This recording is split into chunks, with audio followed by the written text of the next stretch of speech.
এই গাইস, তোমরা সব কেমন আছো? আশা করছি খুব ভালো আছো। বাংলা কথা বলে এবং বাংলাদেশ সাপোর্ট করো। তো সকাল সকাল রওনা দিয়েছিলাম জামালপুর বাবাস্থান যাওয়ার জন্য। কোনো প্ল্যান ছিল না যে আমরা বাবাস্থান জামালপুর যাবো। হঠাৎ প্ল্যান হলো যে চল যাবো, তো যাবো। তো দেব ভাই বললো সকালবেলা ঘুম থেকে উঠেছে, দাদা যাবে জামালপুর? হ্যাঁ যাবো, চলো। তো রওনা দিয়ে দিলাম জামালপুরের দিকে। আর রাস্তায় দাঁড়িয়ে গাড়িকে একটু খাবার খাই দিলাম, কারণ গাড়ি খুব খিদে পেয়েছিল। তাই যে দেখো পেট্রোল পাম্পে গিয়ে গাড়িকে খাবার খাই দিলাম। তো চলো জামালপুরের দিকে যাই, তোমরা সিনেমাটিক শটের মজা নিতে থাকো।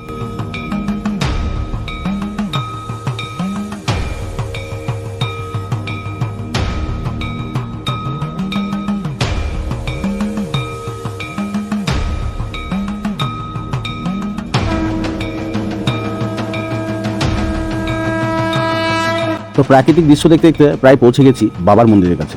আর এটা এমন একটা জায়গা যেখানে যতবারই যায়, যখনই যাই মনে হয় যে বাবার মন্দিরে এই প্রথমবার এলাম।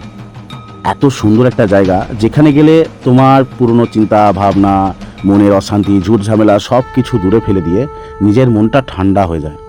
যেখানে গেলে পুরো নিস্তব্ধে তুমি ভাববে যে হ্যাঁ, একটা আপন জায়গায় আপন মানুষের কাছে ঘুরতে এসেছি বা দেখা করতে এসেছি। তো সবাই একটু বলে দাও হর হর মহাদেব। আর আমরা গেছিলাম সোমবার, তাই প্রচণ্ড ভিড়।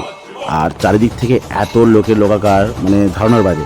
হয়তো জামালপুরে গাজনের সময় প্রচণ্ড মেলা হয়, বাট প্রতিটা সোমবার হয়তো জামালপুরে মেলা বসে। আমি এর আগে সোমবার হিসাবে কোনোদিন যাইনি, গেছি অফ টাইমে, অফ সিজনে, অফ দিনে। বাট এই প্রথমবার সোমবারে আমি গেলাম পুজো দিতে। আর এতটা ভিড় ধারণার বাড়ি। এর আগেও হয়তো আমার ভিডিও দেখেছো সবাই যে আমি জামালপুর গেছি পুজো দিতে। এই ফার্স্ট টাইম আমি সোমবার গেছি, আর ভিড়টা দেখো, ক্রাউডটা দেখো শুধু। তো চলো বাবাকে দর্শন করো আর আমরা পুজো দিই। তোমরা দর্শন করে মন থেকে বলো হর হর মহাদেব। আর একটা কথা না বলেই নয়, যে আমার সব থেকে খারাপ একটা জিনিস লাগে এখন সব জায়গায়, সব মন্দির বলো যেখানে যাও তুমি, কিছু পণ্ডিত বা কিছু ব্রাহ্মণ মশাই আছে যারা পুজো নেওয়ার আগে পয়সার কথা বলে। আমি পুজো দিতে যাচ্ছি, আমি বললাম যে নিন ব্রাহ্মণ মশাই আমার পুজোটা নিন, পুজোটা দিন। আগে বলছে 50 টাকা বের করো। আরে ভাই, আমি বাবাকে পুজো দিতে গেছি নিজের মনের শান্তির জন্য, আর তুমি নিজের মনের শান্তির জন্য আগে পয়সা তুলছো। পয়সা তো দেবোই নিশ্চয়ই। আমাদের হিন্দু ধর্মে বা সনাতনী ধর্মে এটা নিয়মই আছে যে আমরা কোনোদিন খালি হাতে আমরা পুজো দিই না। আর আমরা টাকা নিশ্চয়ই দেবো, কিন্তু এইভাবে প্রতিটা মানুষের কাছে যে 50 টাকাই লাগবে বা 100টা টাকাই লাগবে, একটা গরিব মানুষ যদি যায় সেই 50 টাকাটা কোথা থেকে দেবে? হয়তো হ্যাঁ, আমরা ব্যাচেলার ছেলে, আমাদের কাছে পয়সা আছে, আমরা কাজ করি বলে আমাদের 50 টাকাটা কোনো মাইনে রাখে না। বাট যারা গরিব মানুষ আছে তারাই টাকাটা কোথা থেকে দেবে, সেটা একটু ভাবা উচিত মানুষের। তো বাবার কাছে পুজো দেওয়া কমপ্লিট হওয়ার পরে আমি আর দেব ভাই দুজনে মিলে বাবাকে একটু ধূপ দেখিয়ে এবং এদিকে যে ঠাকুরের স্থানগুলো আছে সেখানে সেখানে ধূপ দেখিয়ে নিজের মনের শান্তি করে বেরিয়ে এসে এখানে দেখলাম যেখানে অনেক পাঠা বলি হচ্ছে, যেখানে বলি দিচ্ছে। আর এখান থেকে কিছু ধাগা কিনে নিলাম বাড়ির জন্য, যেটা এখনও পড়ে আছে, কেউ লাগায়নি। না আমি নিজের হাতে পড়েছি, না কাউকে দিয়েছি, না কেউ পড়েছে। তো যাই হোক, তো ওখান থেকে পুজো দিয়ে বেরিয়ে এসে একটু এগিয়ে গিয়ে দেখলাম যে বাবা দুধ পুকুরটা আগে দর্শন করিয়ে আনি সবাইকে। আর আমরা নিজেরাও দর্শন করেছি। তো বাবা দুধ পুকুরে নিজেকে ঠান্ডা করলাম মাথায় জল দিয়ে। তো চলো তোমাদের বাবা দুধ পুকুরটা দর্শন করে। এই হচ্ছে সেই বাবা দুধ পুকুর। তারা তারকেশ্বর গেছো, তারা হয়তো নিশ্চয়ই দেখেছো যে তারকেশ্বরের বাবার মন্দিরের পেছনে নিজস্ব দুধ পুকুর আছে। ঠিক এটাও সেই দুধ পুকুর আমাদের এখানকার জামালপুরে।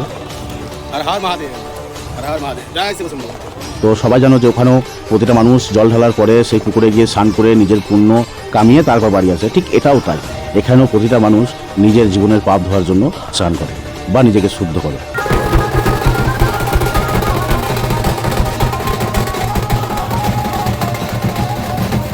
ওখান থেকে ওঠার পরে দেখলাম যে এখানে একটা ঘুগনির দোকান আছে। তো ওখান থেকে একটু নিরামিষ ঘুগনি নিয়ে দুই ভাই মিলে খেতে শুরু করলাম মনের আনন্দে।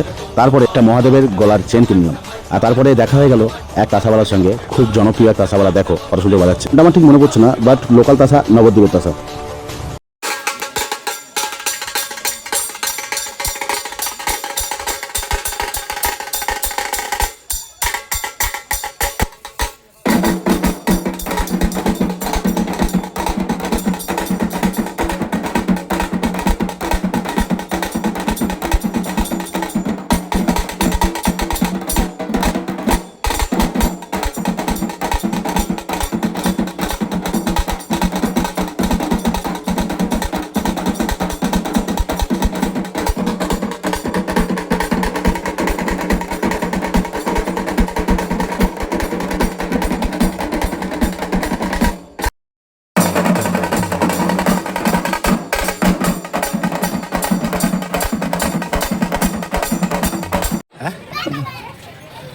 টিকা আর থাকছে না, এত গরম ফেলেছে, চরবার চরবার করে শুধু ঘামছে, অবস্থা কেরোসিন।